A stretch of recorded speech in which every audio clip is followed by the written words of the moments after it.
Hello, everyone, and welcome to another episode of Learn with Jason. Today on the show, we are going to learn about WASM and how we can actually use it, even if it's been something that's intimidated you.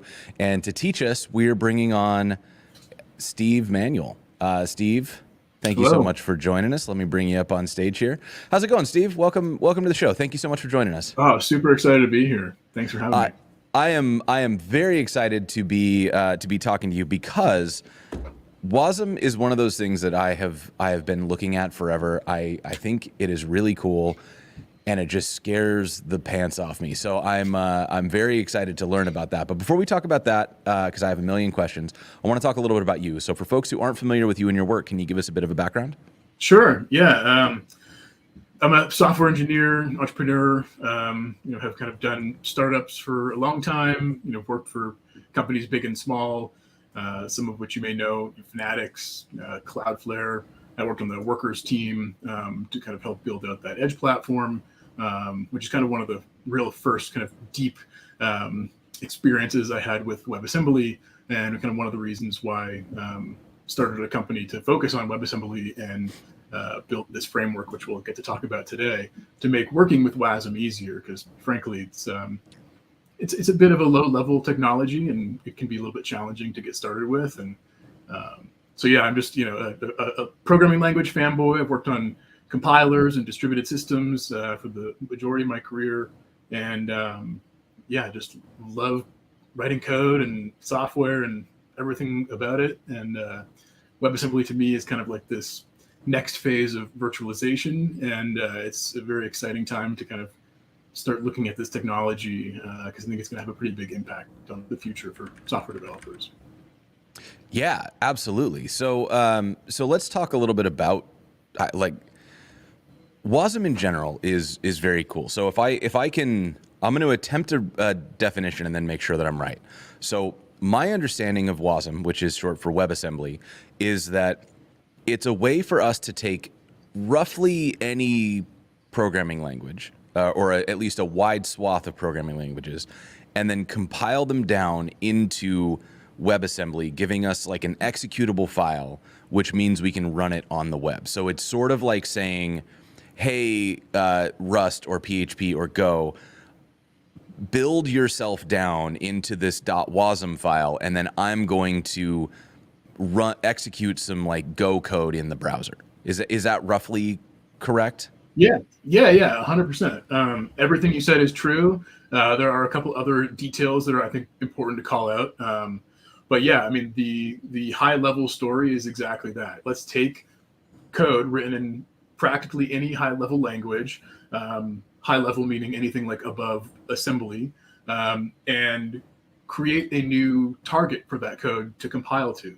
So we're used to compiling code to something like x86 or ARM instructions that are specific to a chip. And WebAssembly is a new format, a new instruction set architecture that allows these languages to compile to. And it also is a virtual machine where that ISA can be executed. And the cool thing about this virtual machine is that it was designed for the browser, and its kind of initial home was to sit inside your browser running that code next to your JavaScript code. But it has since broken out of the browser to be a very useful runtime elsewhere, including desktop applications, server apps, CLIs, blockchains, virtually anywhere you can run WASM these days. And so it's a very interesting technology for portability, but it's also an interesting technology for security. And because it was designed to live in the browser, you basically had to design it with to live inside the most risky, hostile environment possible. You're downloading code from arbitrary places every single web page you visit, and so you have to have a very high security posture around the virtual machine that executes the WASM code, because it could come from anywhere. And because of that, the WASM itself really can't do anything. It's kind of a over-engineered calculator. And so the host that runs the WASM code that embeds the virtual machine actually has to provide it all of its capabilities besides computing. So if you want to reach out to a network or read a file from disk, read an environment variable from the host system, the host actually has to grant very explicit capabilities to the WebAssembly virtual machine. Otherwise, it can't really do much on its own, which is at face value maybe a limitation, but really, truthfully, that's one of WASM's greatest strengths, is that it can't do anything unless the host system tells it it can. Yeah, that does seem good, because that, like, so using that, it's sort of impossible to get WASM malware unless they can socially engineer you into giving permission to run it. Is that correct? Yeah, kind of. I mean, if you can think about the relationship between the host environment, like in this case, let's just call it the browser, and the guest running the WASM code, kind of like you and your browser, where the browser will ask you occasionally, hey, this website wants to use your microphone. Will you allow it permission to do that? Or, this website looks, is trying to read your location. So there's this permissions-based capability system on top of the browser that ensures the user that, like, I'm not going to do anything unless you tell me that it's okay, whenever it potentially violates the basic expectations of what a browser should do, which is load a page, execute the code, render it. So beyond that, when it exposes you to system level resources like your webcam or your microphone or whatever, it's going to make sure that you're okay with that. And so while all of this is programmatic, largely when a WebAssembly module runs, it's not like interrupting the execution and asking the host, hey, can I do this? When a WebAssembly module is instantiated, all of those validations have to pass before it can be loaded initially. So, like, if it doesn't have the host function granted to it to make the call to the network, the WASM module won't instantiate and it won't even be able to run. Got it. Okay, cool. Very cool. So this is, like, thinking about this, at least in the context of the browser, there was a joke in the chat that kind of got me thinking, like, WASM is sort of the spiritual successor to Java applets, right? Yeah, I would agree with that a lot, with the caveat that Java has almost the opposite kind of a security posture, in the sense that Java and Docker and pretty much every other runtime that executes code is by default going to let the code do whatever it wants. It's a trusted environment. It says, hey, if you've gotten this far, I have your code, I'm going to run it. And whatever you wanted it to do, I'm going to do it. And that's, usually the intent, because I manage my own server. I'm running the Java virtual machine there. I load the jar. I want it to run. But it's like you knew the password. You said public static main void. You're in. Exactly. You're in. And we found that, like, there are a lot of cases where that's really not ideal. And so while, yes, it is correct that the JVM and Java bytecode, which is the description of the instructions that can execute in the JVM, are spiritually aligned with WASM, it's really this notion of the security that WASM provides that is very, very different, and enables a lot of really interesting use cases.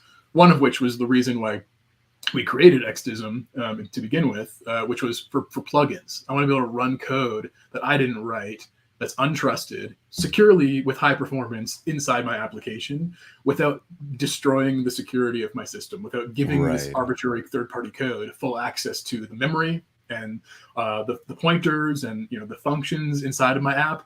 I just want to carve out a little box for it to live in. It can't reach out of that box, and it's only going to use what I put in that box to do arbitrary code execution for things like extensibility and plugins.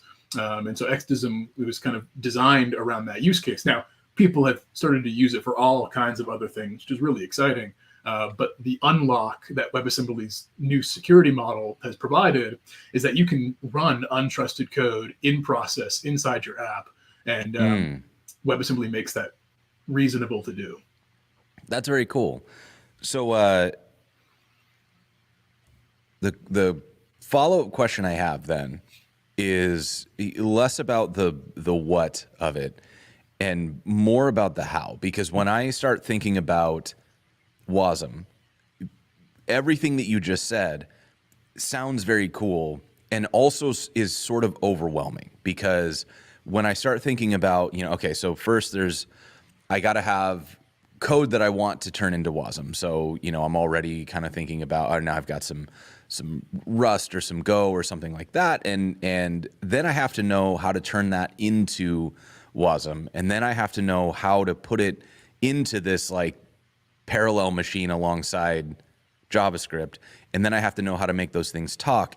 And so ultimately that's sort of led to me having, I think not intentionally, but a little bit of a default stance of WASM is a really, really cool thing that I hope somebody else uses really well. Right. And so as somebody who, you know, I wrote a bunch of PHP 10 years ago, but around 2015, I took a hard left into basically like JavaScript land. I write Node on the back end. I write JavaScript on the front end. How does somebody like me take advantage of this? Like how do I actually start using this? Sure. I mean, the truth is that you're probably already using it, certainly in your day-to-day when you're like browsing websites or using apps. There's a lot of WebAssembly running in those code bases. It's usually hidden behind the scenes. It's just like wrapped inside of an NPM module, and you don't know any better, but it's, you know, able to run more high performant code for you inside of that JavaScript environment. Well, I think one of the most prominent examples of that is Figma, right? I think that was sort of their big bet, was that they were going to run a lot of their graphic stuff on WASM. Absolutely. Yeah. Figma is a great example of this, you know, super high performance, heavy math, for doing Bezier curve calculations and all kinds of other, you know, high compute requirements inside the browser. And they just had a lot of C++ code laying around that they were doing their prototyping with. So great. Now I can run that code and reuse it in a browser context and get great performance and get good security. You know, it was a win-win situation, and they benefited tremendously from it. But other interesting use cases are like, for example, the Photoshop team from Adobe just released a full browser compatible version of Photoshop entirely built on top of WebAssembly. Shopify is a really good example for a different modality, running WebAssembly on the server, where that they wanted to provide their customers with even tighter integration into the Shopify platform. But you can't just give any arbitrary third-party kind of developer access to the Shopify database or the Shopify code base, which is, you know, largely written in Ruby, and it's a Rails application. Not everybody knows Rails. A lot of people want to write JavaScript, or they want to write Go or Rust or whatever. And so Shopify, you know, was pretty early on this trend to say, hey, you know what, we can actually give these hooks directly into our application that will allow a user to write some code, ship that code, and run that code when these hooks are activated. So for example, when a Shopify user goes through a checkout flow, I want to create a very customized, you know, coupon code or discount and apply it to that one customer. But I don't want to create like 10,000 different versions of this coupon to apply to all the different variations of which product do they have, what color of shirt are they, you know, buying, where are they from, are they a return shopper, what's their email address, are they from a partner company, are they from whatever. The permutations on, you know, what can be expressed in a discount code are just infinite. So Shopify said, great, let's just use this Turing complete logic box, this language that gives us, you know, the expressiveness of programming, and allow our customers to write code and put that code inside of the Shopify platform. And so Shopify released what they call functions, the Shopify functions product, which is entirely WebAssembly based and is running inside of the Shopify platform as a new way to extend Shopify. So Metal X in the chat just said that WASM is great for sandbox containers, and your example here at Shopify, that wasn't one that I'd really considered. So when I write JavaScript for a third party, something like Shopify, that can be compiled into WASM mostly just to keep the code safely boxed away from everything else. Correct. It's all about I hadn't thought about that at all. That's a great use case. Yeah, totally. And in fact, that what Extism I think brings, you know, to users in terms of a value prop is really this kind of easy mode plugin system. You don't have to make the decisions about what is the execution environment. You have to make a decision about, you know, what languages are we going to allow. Usually with a plugin system, you've been kind of limited to like, oh, my app's written in Go, so you can compile more Go code and I can run that Go code inside my Go code.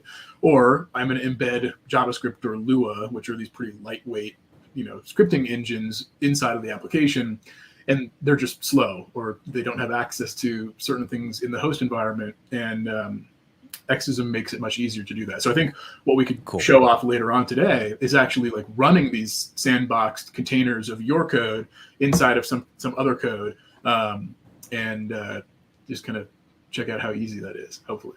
Yeah, that's really cool. So I want to talk more about Extism, but there's a really good question here from Nolix. So we were talking a lot about the upsides of WASM. What are the cons? And I think the first one would be what I said earlier, which is that it's pretty intimidating to start. But yeah, and honestly, is that a real con, or is that just a kind of a perception thing for me? No, I think it definitely has downsides. I mean, because WebAssembly is at the core a instruction set architecture and a virtual machine. Most of us don't work at that level day to day, right? So it's a new way of looking at how am I running code, how am I building code. So there have been layers built on top of that kind of low level. But if you're just following kind of the early tutorials that are still all around the web about executing WASM code, it does get intimidating fast because WebAssembly only has very primitive types. And so you're dealing with float integers, and that's it. You don't have strings, you don't have structs, you don't have objects, you don't have anything like that. So you've got to represent everything in the form of a number. And most of the examples you find, kind of taking you through running WebAssembly, really heavily lean into the fact that you only have numbers. So you'll often find an example written in Rust or C that exports an add function, which great, takes two numbers, returns a number. WebAssembly is really good at that. You don't have to do any additional work there. So you compile that Rust code, it exports the add function.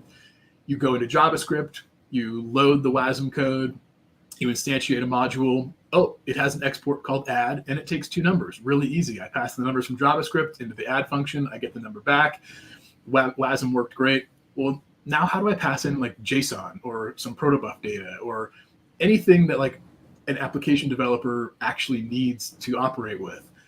That's when it gets a little challenging. And so some of the cons are like, okay, if you actually want to pass a string into WASM from a host environment, because WASM explicitly operates on its own reserved isolated memory, there is a notion of a linear memory, which is just kind of an array of bytes that's reserved for the WASM that only that WASM module itself, once instantiated, has access to. No other WASM module can use that linear memory that's given to that WASM. That's part of the isolation and security characteristics. But it means that that string from JavaScript or from Go or wherever it's embedded in has to be copied into that WASM memory.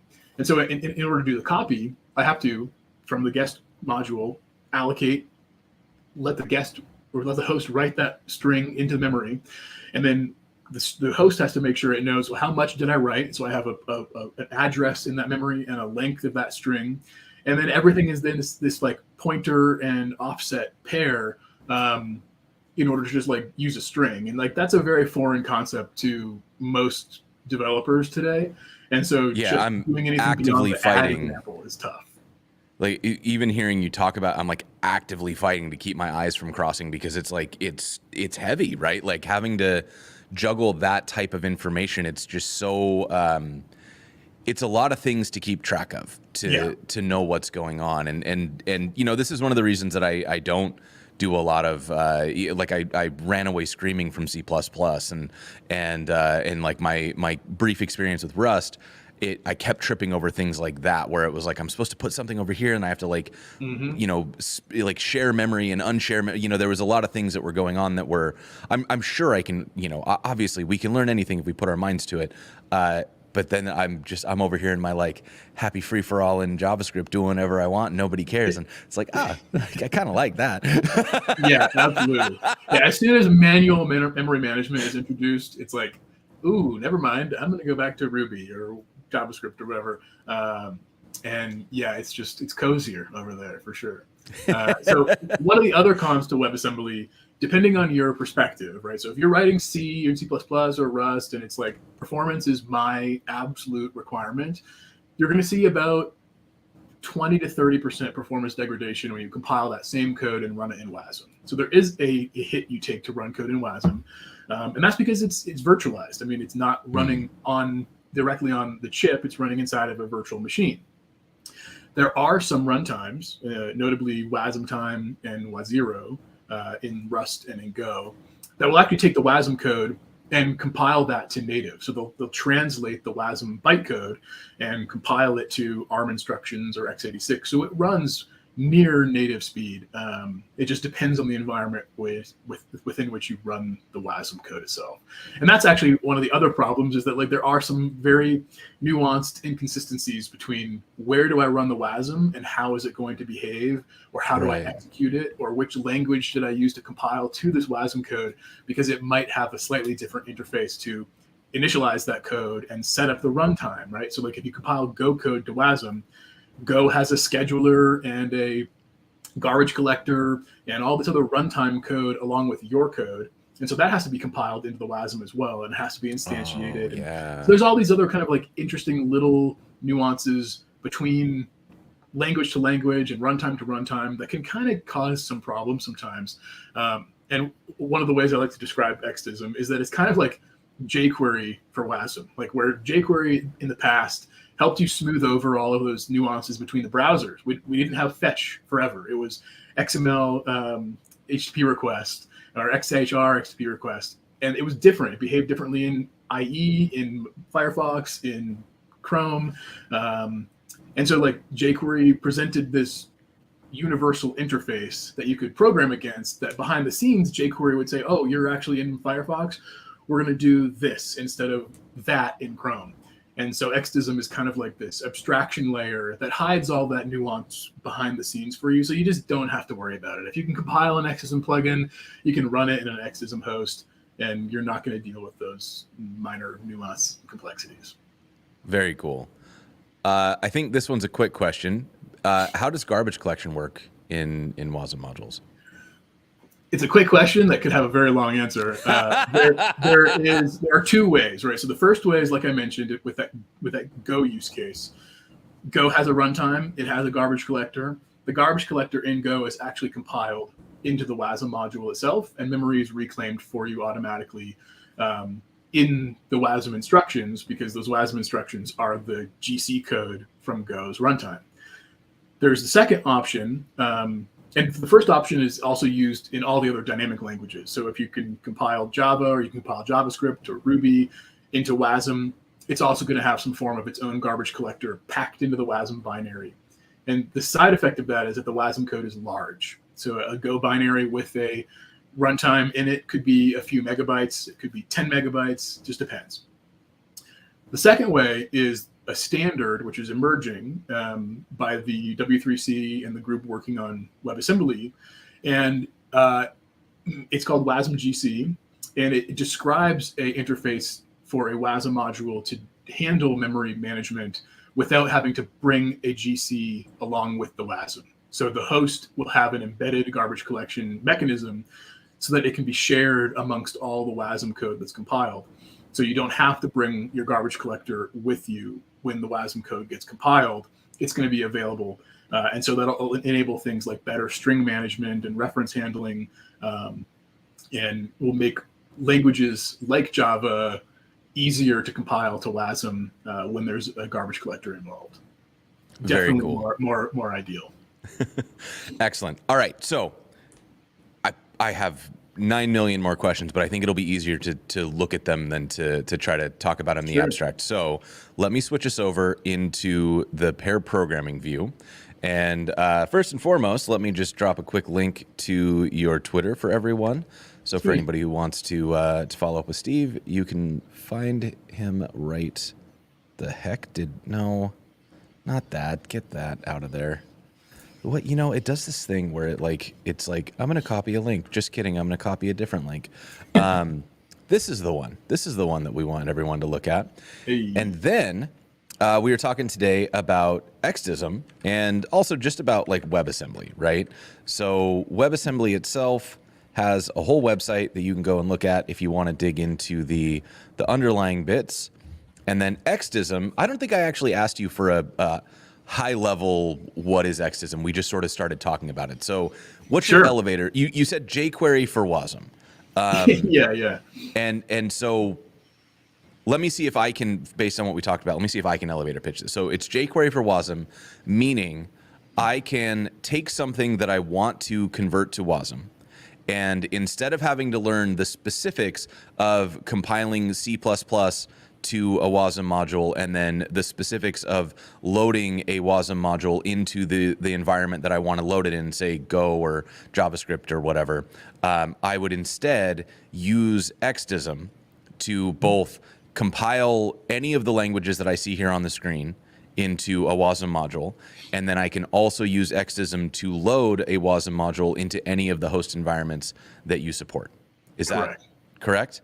Absolutely. I'm going to write that down, and I'm going to use that, in fact, from here on forward. Yeah. Great. Okay. No, that's good. And that's great because I came in with very little knowledge here. So I think just through, the way that we've been describing this, through inference, it was very clear that that was the goal of Extism. So super excited to give this a try. And if I wanted to do that, like, what's our first step? I want to write some code. Yeah, I mean, extism.org, which you have up here, is definitely a great place to start. It's going to hopefully lead you down the path of figuring out, okay, what language are you working in right now that you want to run WASM in? Or on the flip side, what language are you working in that you want to compile to WASM and run inside of an environment that can execute WebAssembly? And so extism.org will show you quickly, here's the list of languages that we support with our official SDKs, which describes the interface from a host environment. I want to embed WASM code in my app. You're going to use an SDK. And we support like 16 different languages. And it's really the easiest way to load WebAssembly code into your application. You don't have to make the choice of, okay, like, which runtime do I need to pick, and how do I write the right FFI bindings, or is there a runtime that's in my native language that I don't have to use FFI? So for example, in Rust, in Go, in JavaScript, there are native runtimes available that we've handpicked and wrapped for you, giving you a nice layer of abstraction so you don't have to deal with all those intricacies and nuance that I mentioned. And then on the other hand, in languages like Ruby or PHP, Python, Java, Zig, etc., there isn't a native WebAssembly runtime. There's no runtime written in those languages to execute WASM code. And so we have kind of gone through the toil of writing the wrappers around a FFI interface for you so that you can actually load the code inside those languages and run it very easily without having to know, okay, I've got to talk to this shared library across the CFFI and execute WASM code. It's just a nice idiomatic Ruby library, a gem you can install on your Ruby app, or a packagist, PHP library that you can install and just get to work. So that would be the first question, is like, okay, which language are you using, and do you want to run WebAssembly code inside of it? I mean, I think the most practical use case for me would be sandboxing JavaScript inside of JavaScript. Okay. So that's probably like the first thing that I can immediately see myself doing is trying to build a plugin system for an app that I maintain. I'm a JavaScript dev most of the time, so that's probably the workflow that would be the first one I'd get stoked about. Cool. Yeah, we can definitely do that. I think it'd be fun to do like a combination of, we have a JavaScript host application. Sure, we can compile some JavaScript, we can compile some Go, and run those inside the JS. And then now that we have those plugins built, we can also switch gears and go into like a PHP app or something. Absolutely. And run those same plugins without any modification, and just set up a PHP host application and execute those same plugins there. So you're saying I've got a scenario here. I built a SaaS app, and I build that SaaS app to have, it's multi-tenant. I've got people using it who want to build extensions. The extensions are compiled, they're JavaScript. They compile into WASM modules, and I run them inside of my Node SaaS app. Mm-hmm. Later, I decide we're gonna migrate. We rebuild it into Go or Rust or something. And you're saying that all of my user extensions don't have to change. I can just pick them up and run them as the compiled WASM modules they are? Absolutely correct. Yep. That's pretty sick. Yeah. Thank you. I mean, one of the interesting things about Extism is that, to my knowledge, it's the first like off-the-shelf universal plugin system that is portable across any language that we can embed it in. So the exact same code that you can deploy to your JavaScript app will work in somebody else's Ruby app or in somebody else's PHP app. And so this kind of cross-pollination of plugins means that if you're a plugin author and you want to write some cool code that's going to live inside of this, a WordPress application, like that same plugin could be used in a CMS that's written in a completely different language. So you kind of increase the developer audience of who can use these plugins, as long as there's an Extism host running inside of that application, of course. Got it. Got it. That's extremely cool. Okay, so I think I get it in the abstract, and I'm ready to do it for real. Okay, let's dive in. Yeah, let's see. We've got about an hour, and I'd love to do both. Like, let's build a JavaScript version and a PHP version. So we might have to go a little contrived on the actual examples of what we're doing. Yeah, but let's start with our READMEs that go through like how to just quick start a JavaScript app, for example, to run WASM code. Okay. Yeah, you're going to go to the JS SDK through either of the Node or JS links there. In the README, there's just like the, how to get started with this, install the Extism npm module. By the way, our JS SDK works in every JavaScript environment, whether you're on Node or Dino, Bun, Cloudflare Workers, any browser, same library, which is pretty cool. So I'm just going to throw in a quick Node package. I'm going to get in it so that it doesn't hide all the file names, and then I'm going to install Extism. Oh, sorry, I think you have to get prefixed $. Oh, got it. Great. Okay. And then in the README, it'll show you kind of the boilerplate, like, you're going to create some file and import. Okay, let's roll it. You know what? Let's do it as ES module, because why not, right? So we're going to go into package.json, and we'll just make this a type module. And call this index.js probably, because I'm not going to set that up right now. All right. So got my create plugin. So we have this kind of demo WASM module we like to use, which does the incredibly challenging job of counting vowels in a string provided to it.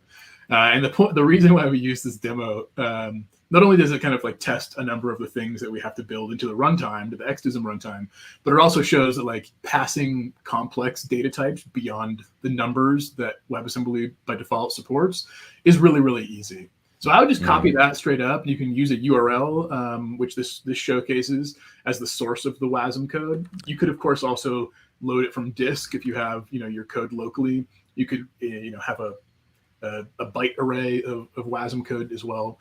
Same interface. So this is going to work fine. So this is slick though, because you're saying, like, I don't need. Is there any performance indication of like using a URL versus having it downloaded locally or anything like that? I mean, yeah, just, outside of Extism, that would just be, is it faster to load something off the network, or is it faster to load it off the disk? So if you have the code locally on your disk, it's going to be faster just to load it off of, an SSD from your machine than it's going to be locally. I'm sorry, from the network. But this just makes it easy. You don't have to actually download anything. I will ask you to download some code so we can show off kind of what's actually in this WASM code that we're looking at. Yeah. But let's maybe get through this kind of bootstrap tutorial part first, and then we can kind of get into the nitty gritty. Okay. And then let's see, we've got a pretty straightforward call here. We're going to get our output by awaiting plugin.call. That's nice. And then I assume this is the name of the function that gets exported.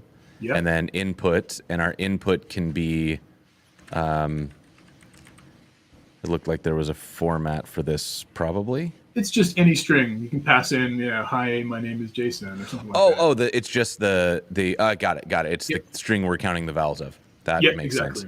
Yep. So let's see, the answer should be 3. Fingers crossed. If our math All is right, let's run this.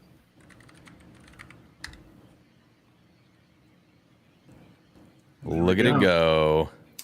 So yeah, like we can kind of step through what actually happened here, because there's some things going on behind the scenes.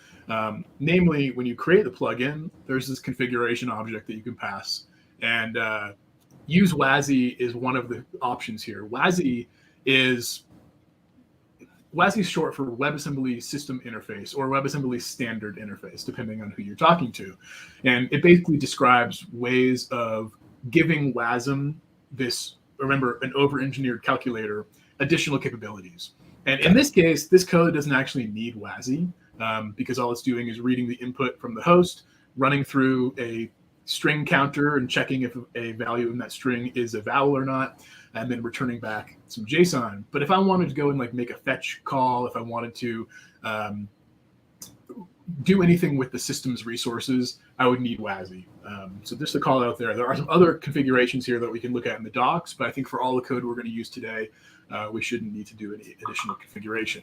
So well, and the once thing, we load that WASM, I think a thing that's worth calling out here is that, you know, we sort of we mentioned it, but I want to focus on it. Sure. Is that you were talking about the fact that in a WASM module, all we get are numbers by default. And so the fact that we got JSON out, that we had our string going in, and we didn't have to, I didn't have to actually allocate linear memory, which as you were talking about that, I was kind of going, oh no, I'm in for a rough episode. Right. The fact that I just did this like I would any old JavaScript function, and this abstraction handled any of those things for me. Yep. That's slick. That really, like, that makes me feel like I could use WASM in a way that doesn't make me want to like run away screaming from the challenge. I love to hear that. Thank you so much, because I think that the biggest drawback and barrier to entry with WASM is exactly that. I'm not going to define an allocate function in my guest code and call the host to give me some memory and then deallocate that memory or reallocate that memory. It's too much just to run what I want to do, which is use some code from that language in my app, which is written in a different language in a secure and high performance way. So I appreciate that. And you're 100% right. There was a lot that happened. Like, you pass in that string, it goes somewhere into memory. The guest code needs to figure out where it is in memory, load it into the Extism plugin. And we'll show some Extism plugin code in a minute, because writing an Extism plugin is a little bit different than just like defining a function, getting its arguments, using the arguments in the function, and then returning a result. You're actually dealing with input and output. And so like the plugin gets input, which is conveniently named input in the interface here, and it returns some output. And so we'll see this when we do a little demo of writing a plugin too. And then the output itself also kind of has some nice type features as well. So like out.text will return it in a UTF-8 string. Out.json will give you the opportunity, if you're in TypeScript, for example, to kind of like cast that JSON into whatever your nice type is. And then there's out.arraybuffer if you want to use it in like, you know, let's return an image. Maybe like the plugin is a filter or something like that I've applied, and it gets to run really high performance Rust or C code to do all the image manipulation. And I just want to use like the blob or the array buffer out of the output directly inside of JavaScript. So yeah. Very, very cool. Okay, so are we done? That's it, right? We figured that's finished. It. Yeah, we set up a JavaScript host environment. Yeah, hands clean. We did it. So we can go a couple different ways. We could go and now write a new plugin and run it inside this, or we could basically do the equivalent in PHP and just kind of get that set up so we're ready to go and plop a new plugin into a different environment. However you want to go. Let's do that. Let's see, we'll do index.php. I installed PHP on this machine 30 minutes ago. So I haven't written PHP in 10 years. Let's go. Oh boy. All right. So the same thing is true. If you want to go up, instead of in the JS SDK, you can go to the PHP SDK. There it is. The PHP logo there, we'll get you there too. And there's one kind of additional step here. So like I mentioned in the beginning, where Extism kind of defines this abstraction over which runtime is going to actually execute the WASM code for you, PHP doesn't have a native WebAssembly runtime. JavaScript does. It has the browser WASM engine from V8 or JSC or wherever, and it defines those WebAssembly APIs that are usable from JavaScript in the environment. PHP is not the same. It does not have a native PHP runtime that is bolted on to the PHP runtime. So we have to bring one in for you. And that's where Extism CLI comes in. And so we have to install the Extism CLI first, which is going to make it easy to install the Extism engine, which gets run for you when you load the PHP SDK. Got it. And I don't need to like modify PHP. Is there anything I need to do to PHP itself? There will be one step for PHP. Okay. Most PHPs don't enable FFI out of the gates, so we have to enable that in the init configuration. I'm realizing this assumes I already have the Extism CLI. Yeah, if you don't, there's a one-liner on the Extism /CLI repo. Yeah, perfect. Okay. Look at you reading docs. Like if people read docs, they get things done. Let's see. This looks like it'll work, so I'm going to do that. Proceed. Let's see if I can do this on the first try. I didn't. Hey, I did it on the second try. Nice. Okay. Yeah, the pressure of entering your password on stream is like real. Let's see. So then I need to go back to here, and we'll try this one again. Yeah. All right. So for those on stream who aren't familiar with like a shared library, if you've ever used something like SQLite inside PHP or in Ruby or in JavaScript, you're talking to a shared library that's written in C, that's installed onto your system, and accessing that database is done over the CFFI, the foreign function interface. Extism is no different when you're running from a language that doesn't have a runtime like Go, Rust, or JavaScript. And so we have to kind of bring it along for you. And so this step is just installing Extism on a system that needs it. Just realizing I don't have any of the PHP ecosystem, so hold please while I add Composer. The blissful ignorance of not having Composer. It was definitely nice for a little while to just have only like JavaScript, but over time, I think over the last few weeks, I have installed Python, Go, PHP. Still haven't installed Java. Like we're moving. Man. Just it's all over the place. This computer is ready for a computer science degree at this point. Give it an honorary degree. All right, so we're ready, I think, now. So I can go back here, and then I'm going to run this one. Composer not found. Oh wait, what do I have to do? PHP Composer. Oh, do I have to do it like that? I think it may depend on how you install it. That's fine. We'll just do one of these because if we're being honest, yeah. If we're being honest, it's very unlikely that I will use PHP much beyond today. But now I have Extism installed in my PHP project. Right on. Okay, so then I can move on. Next step. I think. Do I need that, or is that working? I'm not sure. Let's try it without it, and okay. Later. All right, so then we're going to get into our index.php here, and that's living right there. So we're going to get the Extism plugin, the Extism manifest, and the URL WASM source, which is because we're going to use the URL like we did in Node. Yep. Okay. And then we get to do stuff. So it basically takes you to the same steps you did in JavaScript. You're defining the source. You're creating a plugin from that source. You don't prefix your variables in PHP, which will always melt my brain a little bit because the JavaScript brain is that's wrong. No, right. Okay, so we're defining our source, and we grab the You'll same notice plugin, the exact so the count vowels. Exact same WASM we used for the JavaScript example. Mm-hmm. We're busy counting vowels today. Okay, and then a manifest, is that just a PHP thing? That's an Extism thing. So this defines kind of the blueprint of your module, your plugin that you want to load. What the source of the WASM comes from. Also restrictions about the runtime. So we didn't really talk about the additional security and constraints that apply to WASM. So Extism provides a bunch of ways to say, okay, I only want to allow my module to run for X amount of time because I don't want it to eat up too many resources. I only want to be able to reach out to these networks declared by host name. And I only want to give it access to these files on disk or virtualize various paths so that it thinks it's in etc/password, but it's actually just in a file called, fake.txt. So it's all about control and security, the manifest. Got it. And so this is sort of the same thing that the create plugin call is doing in Node?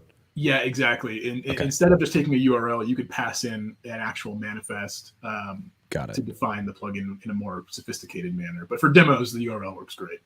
Got it. So we got the URL, then we set up the manifest, and then we define the plugin with the manifest and true. This is And that what WASI setting. So if you wanted to give the WASI? plugin WASI capabilities, you pass it true. It's Got okay to it. leave it if you don't use it. Nothing's going to happen. All right. And now we've got one of these so that we can call our plugin. And obviously we are going to greet the chat. So hello, chat. And this looks familiar. You know, we're doing plugin call. So the JavaScript equivalent plugin dot call. Yep. Count vowels. And then the input. Right. Okay.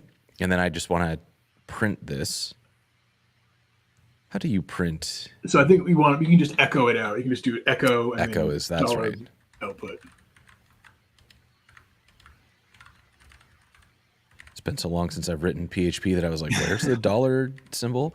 All right. So then do you just run PHP? So I think the one caveat here is we may have to enable FFI. You can try it and it might just fail and say it can't. Let's see what happens. You know. Oh no, I did something Oh wrong yeah, because we it just need showed me the whole our thing. fun PHP open bracket, which is not in the very beginning of the file. We need yeah, there we go. That's right. Oh, so many memories just flooded back. This is like a sense memory.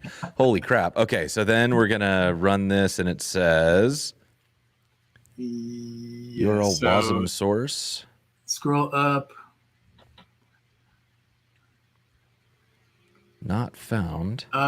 We may need to actually run this with Composer. Can you go back to the README and just check if there is a... That's a good point. It probably needs to be run with Composer. Where is... It should say something somewhere here. Maybe not. Here's the downside of two people trying to demo PHP code who aren't like active PHP developers.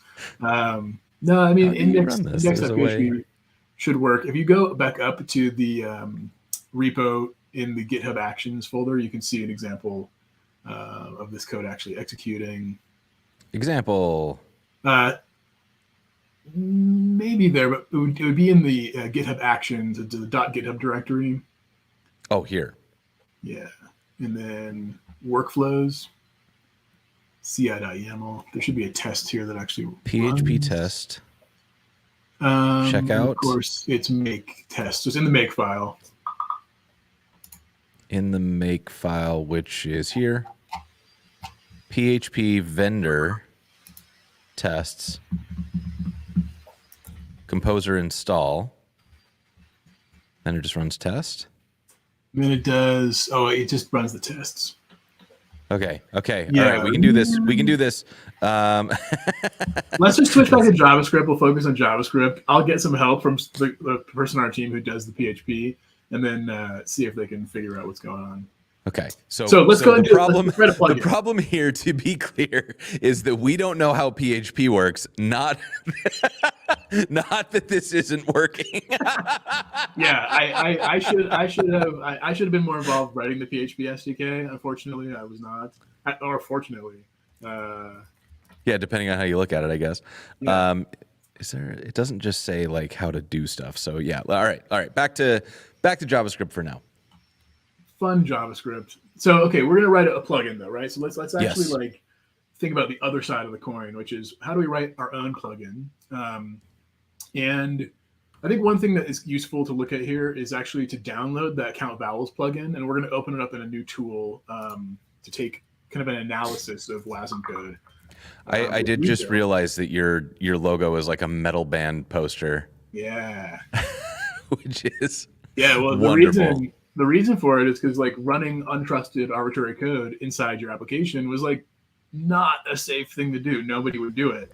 And so this is a little bit of like a, hat tip at what used to be crazy is now not. And like, it also just kind of looks badass. So I love it. All right. So you told me what to do and I absolutely wasn't listening because I was paying attention to your logo. Great point. The logo is cool. So I appreciate it. Back into the JavaScript app, if you just copy that URL that is loading that WASM, and then like just use curl or wget, whatever you've got installed to just like pull that down. Do I have wget? Let's find out. Nope, that's not it. So we're going to do curl and I just put that into. Is this going to work? Be really cool if I got that right on the first try. Nope. Instead, you can just pass a -o instead of redirecting to count vowels.wasm. You can just do -o, Capital lowercase o. Yeah. Do I need to name the file or anything? Count vowels.wasm. It'll write the file there. It's weird though, because it doesn't look like you're actually downloading anything. If you look at the output there. Yeah. So you can also just pop it in your browser and. Plan B is do it the hard way because I can't remember how curl works. I think you did it right. I don't know what's going on with that command though. Okay, so all right, so I sent you a link in the private chat to a tool called ModSurfer, which is basically like a static analysis tool for debugging and insights in your WASM. So if you open up a browser and go to that link. And let me drop a link to this in the chat as well. Okay, so now I have a WASM file, so I'm going to drop it into the Dropbox spot. Nice. And so this did a big scan of that code. It opened up the WASM binary. It iterates through all the components inside of that WASM, all the imports and the exports, does some complexity analysis on the code for you. And then that code that it actually generates on the right-hand column should look fairly familiar. And in fact, you can even run that just in your browser. If you open up the console, it'll just work. The point of this exercise, though, is to go down and look at the exports of the table. So you look at the imports first. These are interesting to see. It's just a bunch of functions that the host environment gives you to handle all of that memory management, like allocating and deallocating and storing input and output. We have a whole variables system if you want to use variables inside your plugins that are persistent across function calls. The exports define what are the functions that a host can call on a WASM module. So in this case, that's that count vowels function that you used in the plugin.call function to say, hey, when you get to the module, find this export and execute it and pass the data in and then expect it to return some data in the output.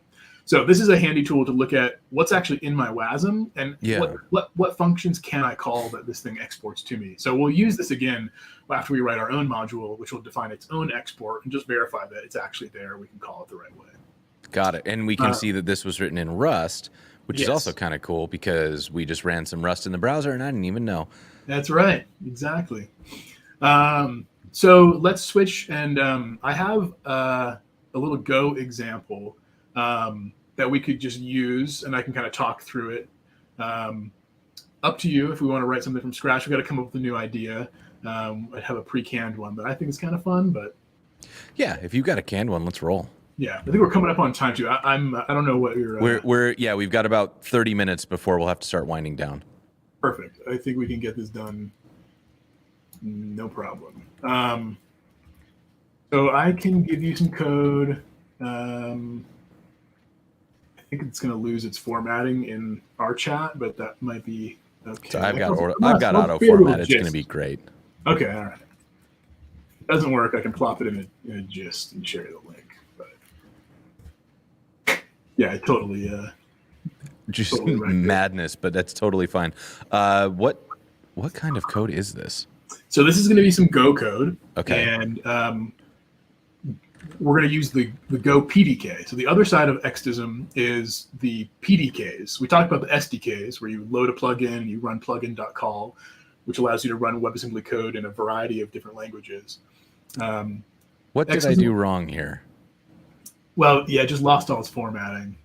If you have Go installed, you can run Go Funked, FMT, on this file. And I bet you your editor just doesn't have like format on save. Go language support, that'll work. Yeah, I think it's just going to install and set it up for you. Yeah, there you go. Right. It told me to do it, and then I did, let's see, format.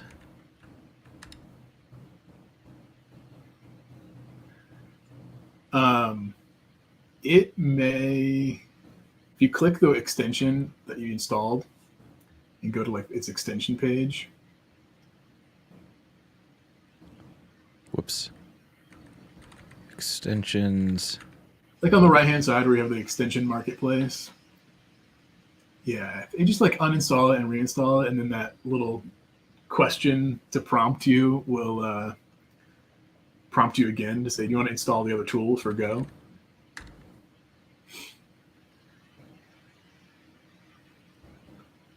You may have to open the Go file again. Go here. Well, so that was just a suggestion to install this module. No, there are other tools that Go extension wants to install for you. Okay. Let me reload. And then I've got my index.go. I'm going to install it one more time. Okay, it says all tools successfully installed. Let's go back to this. And if you save it, it should just format the file. It does not like something that I did here. And I have no idea how Go works, so I am unable to help. All right, go into your terminal and just see if you have a command in the Go tool called go space FMT. Okay, so you do have one. Do I need to... So we also need to run go mod init. Go is a module system, kind of like npm, where you run npm init. So I think it might have tried to format to something else. Let me, because it's like it's telling me there's a syntax error. Yeah, there shouldn't be a syntax error. Let me. I'm just going to copy this into a gist for you, so it retains the formatting, and then we'll find out that I have the wrong version of Go or something. You will need to run go mod init. Whoops. And then give it like a path. It could just be like json.com.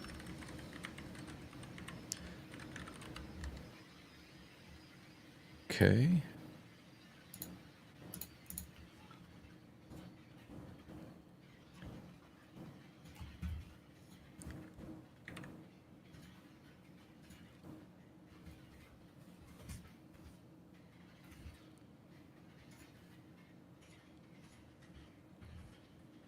And then we have, let's see, so I'm looking for, just scanning the chat. Now we want to install a couple of Go modules. The first one is going to be, you can do go get, and then github.com/extism/go-pdk. And actually, Cool. It should be done because the other one is just a part of the standard library. Okay, I'm grabbing this gist. Yeah, I'm grabbing it now.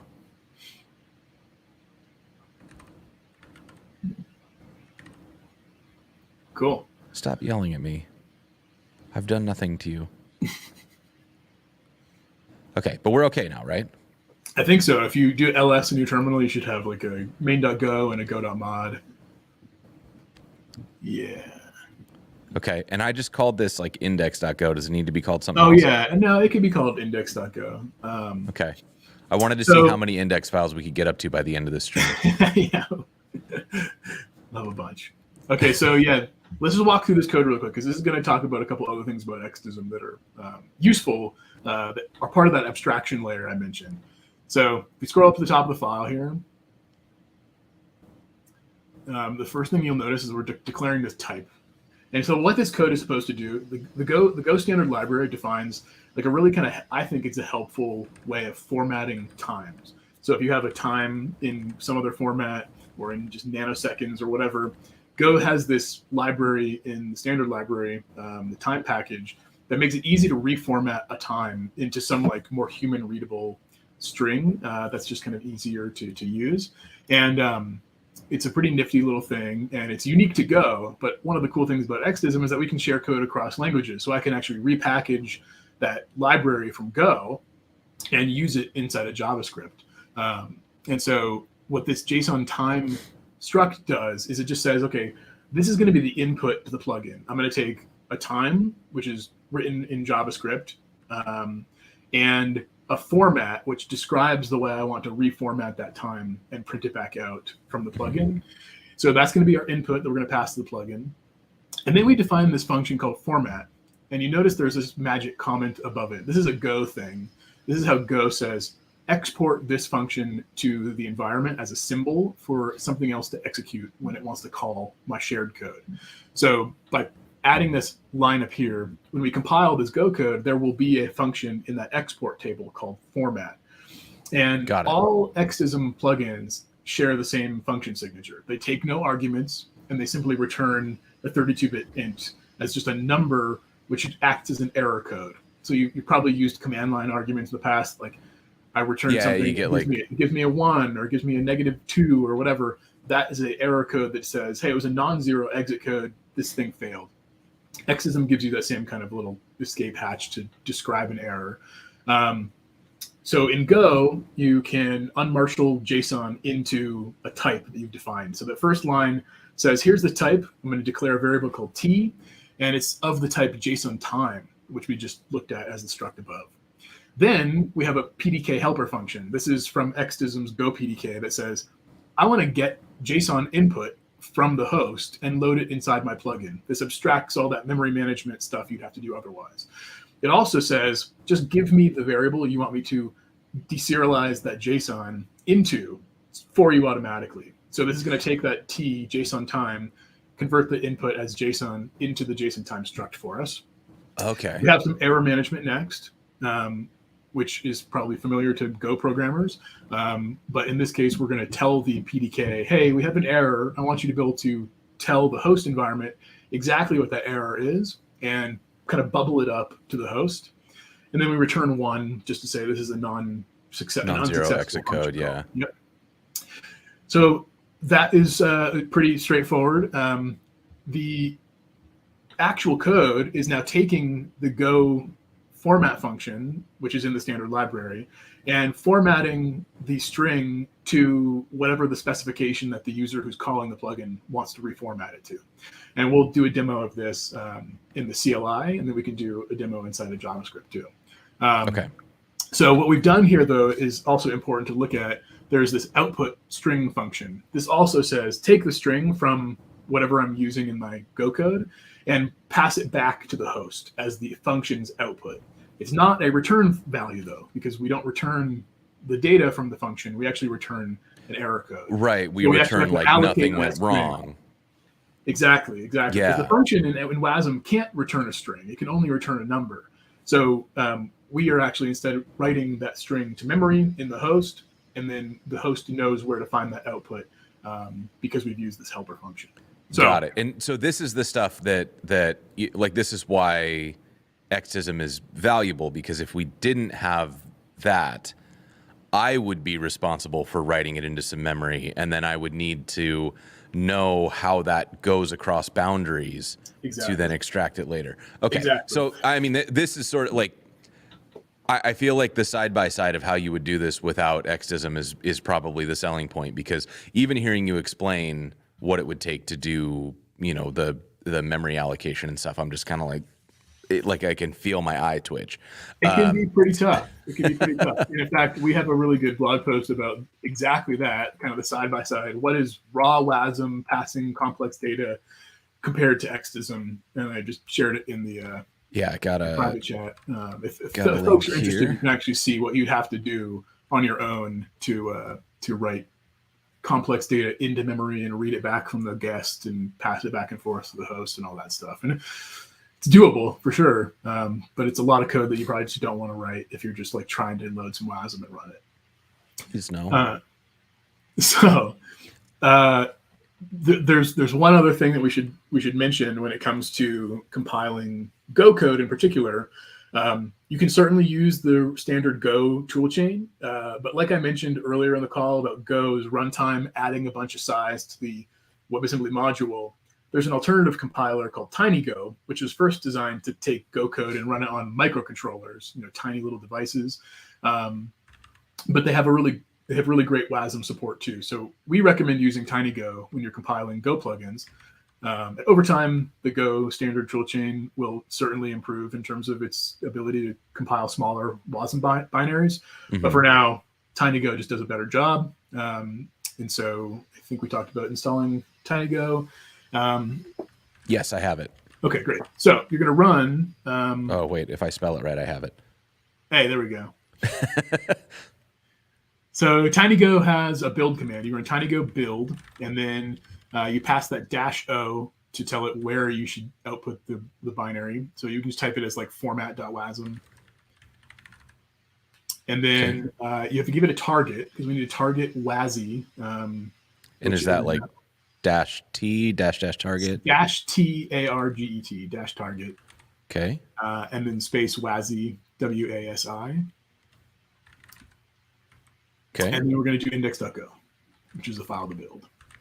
Okay. And all right. TinyGo build, output to format.wasm. Our target is WASI. Yep. And the file we're inputting is index.go. Correct. Ready? That's it. Here we go. Uh-oh. Inconsistent vendoring. That's probably my fault. Yeah, let's see. We are in Extism WASM demo right now. We're in Extism WASM demo, and I think I namespaced as just like, let's see, Go PDK is explicitly required in go.mod, but not marked as explicit in vendor modules.txt. This is a new one. I've never seen this error before. Can you open up your go.mod? It should just say like require and then the path to. Yeah, that's fine. It also says you could run go mod vendor and it might just like download the dependency into your... I'm also wondering, like, did it fail or did it just warn?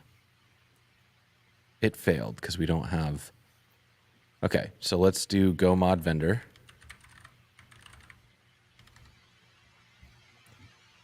And it did a thing. Okay.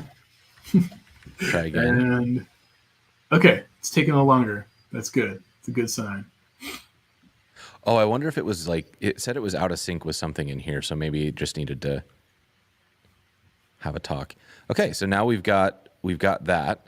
So I will reveal in Finder. Yeah, why don't we open this up into Mod Surfer 2, because this will be interesting to see what we wrote in the module and then what actually is in the module. There's some more to it. Okay, so that's being loaded. So we've got our imports and the stuff like memory allocation. Yep. Those are all the kind of common Extism host functions. And this is where it gets kind of interesting. So we do see our format function right there, kind of towards the bottom. That's great. That's the export we want to call. But there's all these other things involved here too, which are kind of unique to Go. And in order to get like Go's concurrency and runtime and scheduler and all that other stuff, there's all these other functions that are put in here. And Extism takes care of calling all these things when it detects it. So if you were to try to run this code without Extism, it would be pretty challenging. You'd have to like really know exactly what the code is and where it came from in order to execute it properly, in order to set up the runtime and allocate all the constructors and things like that. And so Extism takes care of those things for you. All you care about is calling that format function. And let me actually bring up some input that we can just use to test this thing. I'm going to send you a little JSON to use. Okay. We're going to test this in the Extism CLI. Alrighty. Okay, so I have copied some JSON, and then I'm going to go back over here, and then I have Extism. Now we're going to use its call command. Okay. We're going to pass it the path to format.wasm, so just format.wasm. And then its function inside of it, which is called format. And then we do a --WASI to say that Extism CLI is going to give this plugin WASI capabilities. And then we're going to use --input to then pass it that JSON string I gave you. And what this should do is print that timestamp, which is February 29th, 2024, in the format of January 2nd at 3:04 p.m. Mountain Standard Time. And that is kind of a Go thing. This is where the Go library comes into play. They define this heuristic of saying, okay, if we find anything that's in the format of January with a number for the day 2, for the time being 3:04:05, if you care about seconds, at Mountain Standard, which is at -6 GMT offset, it's easy to remember because January is month 1, the 2nd, 30405 and the offset -6. This is just a Go standard library thing that's kind of unique. But we're going to see that this is going to work where it's going to reformat our JavaScript JSON time, which you see as the time key. And sure enough, we get it back printed correctly as February 29th at 6:10 a.m. UTC, which is just not terribly long ago. That's pretty cool. Thanks. So if we want, we can actually change this code up that you wrote in your index.js. And one of the kind of convenient things about using ModSurfer to do some introspection on your code is that we actually also host that code for you at a URL that's stable. So if you want to use that and replace that GitHub, let's run them both. Let's do all sorts of stuff. So sure. I'm gonna try to write this from on my own. And can I just do something like this? You can't just pass a file in there. You could create a manifest that has a fat file to it. You'd have to actually open the file. In this case, it's just easy to go to ModSurfer and there's a button that says copy WASM URL. Use and this. You can just use that. Copy WASM URL. Oh, here. Okay. There we go. And then I wanted it to be, get out of the way, helpful hints. Use WASI is true. Well, I'm typing like butt today. All right, so then let's see. We'll call this date plugin. And then up here, I'm going to have format will be so it's just January. So can I do it like a different format? January. If you wanted to use basically the exact same JSON string I sent you called in the Extism plugin. Got it. Okay, so I still have that in my clipboard here. So I got one of these. And then, so you're saying in the Go standard library, I can just sort of mess with this however I want? Yeah, as long as it follows the convention of 1 being January, 2 being the date, 3 being the hour, 4 being the minute, 5 being the seconds, PM, and then MST. And you don't have to have all of those components. It's just going to look for those things and parse it correctly using the date that it can recognize as input and then reformatting it based on the format you specify. We're just going to change this up a tad. Sure. Okay. So then I should be able to say, let's see, output. It's going to equal await plugin.call. And in this, or no, format plugin, date plugin dot call. And we're calling format, which is the function we wrote. And I'm going to, I shouldn't have called this format. Naming's hard. Yeah, that's, whatever. This is fine. And then I will console.log my output.text. And if I've done this correctly, we should see our val count, and then we should see our formatted date. Yes. And so I'm going to run node. And off we go. We've got our count, then we've got our format, and it did follow my like shortened format. Yeah. Which is very cool. Sweet. We did it. There's one more kind of fun thing to try. If you go back to ModSurfer and you just copy that little code snippet that's on the top right of the page, just to show the code running in one more place, because why not? If we copy that, go into your console, just drop it in.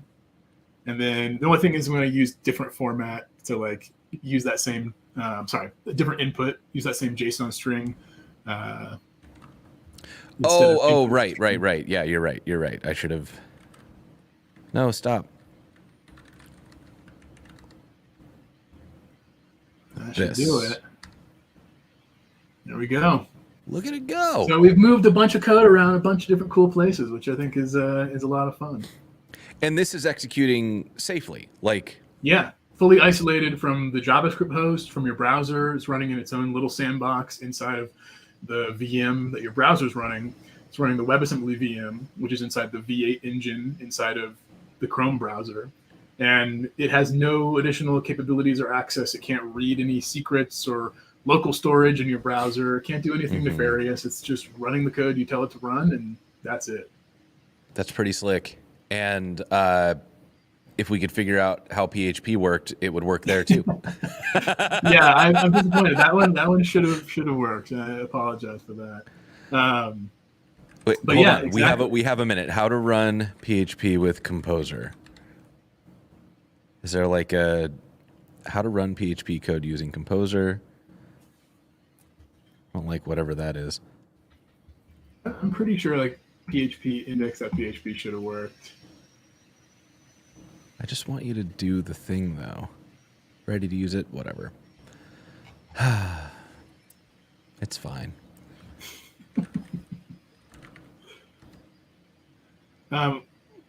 Yeah, it's complaining because it can't find Tragedy. the Extism library, but like you definitely installed it with Composer. Yeah, I kind of feel like Composer should have. I'm wondering if I like, because I don't have Composer aliased. I mean, it should work still. It should, really with should. the way that you installed it, it should still work. And Composer doesn't like run. Does it run things? Basic usage. We know how to require things. You have Go running. You could use a Go host, run it in Go instead of PHP. Yeah, you know Go. I don't know Go, but let's do it. Let's run our let's try to get these running inside of Go. So I'm gonna. You're gonna have to create a new directory because you already have a Go module in that. Got it. We could reuse this. You just got to install the Go. I can make a new folder, right? You can make a new folder. We have the technology, right? I got so much memory on this thing. All right. So 7 minutes, countdown starting now. We can do it in 7 minutes. We're going inside here, and then I'm gonna go into that folder. And I needed to. What was it? It was like go mod init. Go mod init. Any like URL as a specifier. Oh right, and then it was give it one of these. Love it. And then you're gonna do a go mod. Go get and then github.com/extism/go-sdk. Extism/go SDK. Yep. And then if you go to that URL, you'll see an equivalent kind of quick start to load the boilerplate, load a plugin, execute a function in it. Extism Go SDK. And let's see, we already did that. So then here we've got our plugin code. Yep. So you must do like a main.go or index.go, whatever you feel. Main.go, that's the convention. Here we go. So then inside here, we've got our package. We're importing some things. We've got our manifest. So this is a little more in-depth about the manifest. It describes kind of the blueprint of the plugin, of the code you want to run. One thing we didn't talk about are host functions at Extism. So if you wanted to link functions from Go and pass those functions into the WASM, you could do that using the manifest and add host functions, which let the WASM code do more. It can actually very deeply integrate into the Go code that the host is providing. So if you wanted to let your WASM code like issue a SQL query through your Go application, you could do it. So yeah, we have our plugin, which I think the problem is that we're just not using it at this point in time. Yes, we're missing pieces. So now we're going to call our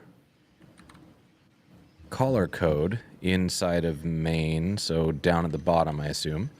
Yep. So we've got our actual thing, all right, which we are obviously going to update to be hello chat. Then we call the plugin and check for errors, and otherwise we update the string. Okay, all right, this is all making sense. Like this is I'm following. Right and then to run this, I do go run main.go. Main.go, easy peasy. And there it goes. All right, so now I have my other plugin, and so let's see if I can figure this out. Let's do it. So it would be manifest 2. Well, that's a fun little symbol. Then it's going to be extism.manifest.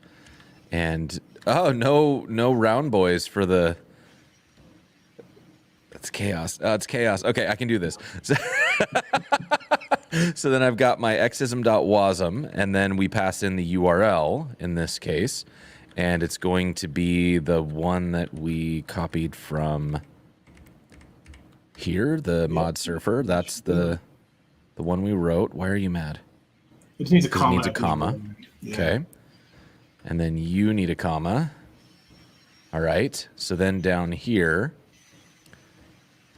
we'll set up plugin 2 and error 2, and those will be the output of extism.new plugin. And can I use the same context? Is that okay? You can use the same context. You want to remove the extra parentheses, though. Oh, yeah. Doubled up there. Context. Manifest 2.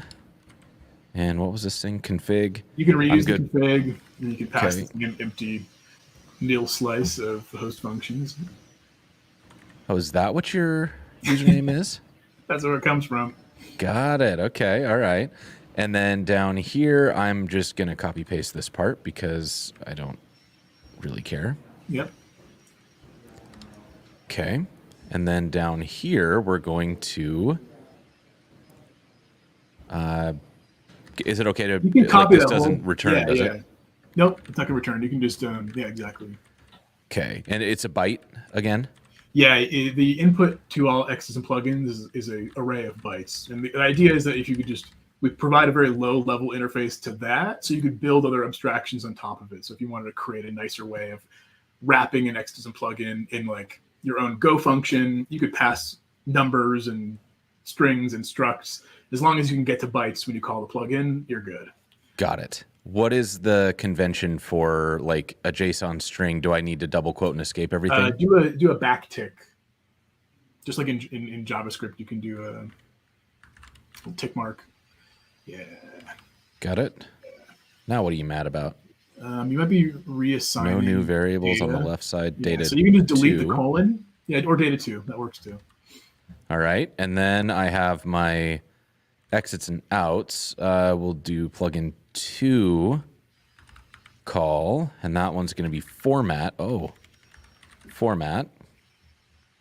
Okay, so this will be exit 2, out 2, error 3. Sure. Sure. And then we're going to do a check here. And this is error 3. And that would also be error 3, and this would be exit 2.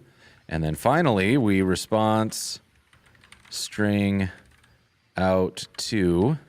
Maybe response 2. Just we're being conventional here. Right. Yeah. Can't have this kind of chaos going on. Then And then you can we're just going to format print line. response 2. The only thing we Response. need to do is change data in plugin call at line 56 to data 2. Oh, And that's we'll be right. off to the You are races. correct. Okay, so theoretically, we get exactly the same output now in Go as we would have as we did in JavaScript, both in Node and in the browser. So Exactly. now we run. Fail to initialize plugin. Oh, we need to give WASI true to the plugin config. So let's in the see. plugin config above, Plugin config up here. Yes, here. yep. So this takes a parameter, enable WASI, I believe, capital E. Yeah, true. And then just rerun. And off we go. And off we went. Look at that.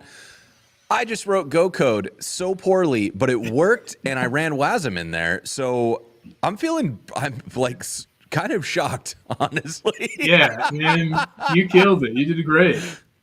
This is very cool. Like I love this makes WASM feel like it's actually within reach, right? Like I definitely will need to spend a little more time with the docs. But I love this idea, especially taking what we just did and realizing it's very portable, meaning that if we can get something into the .wasm format, then anybody on our team could use it, whether they're writing Go, Rust, PHP, Node, whatever. Exactly. But the other piece that's really exciting is the part that I'd never thought about before, which is that you can use this to sandbox user code. So if you want to write a plugin or extension system to an app that you've built, You could have a JavaScript app and your users can write JavaScript, but you can sandbox it using Extism and safely execute that code. That's a use case that had never occurred to me before today that suddenly makes me very much want to get better at this, because I have a million ideas that I've just written off because I didn't want to figure out how to sanitize or protect code. 100%. Yep. It was a very challenging problem for years and years and years. And thanks to WebAssembly, we kind of get this for free now. So if anybody's interested in learning more or wants to kind of go deep on this, we invite you to come join our Discord. I dropped a link if Jason wouldn't mind sharing that one. We're very active on the Extism Discord. And in fact, to speak a little bit to the use case that Jason just mentioned about the plugin system and adding extensibility to your application using Extism, we will be also releasing a platform that makes all the kind of operations of plugins and the life cycle and testing and validation and storage and retrieval of plugins easy as well. And we'll talk about that more in the Discord. So please head on over. We're super happy to see you there. Good at answering questions and helping you figure out stuff if you run into issues.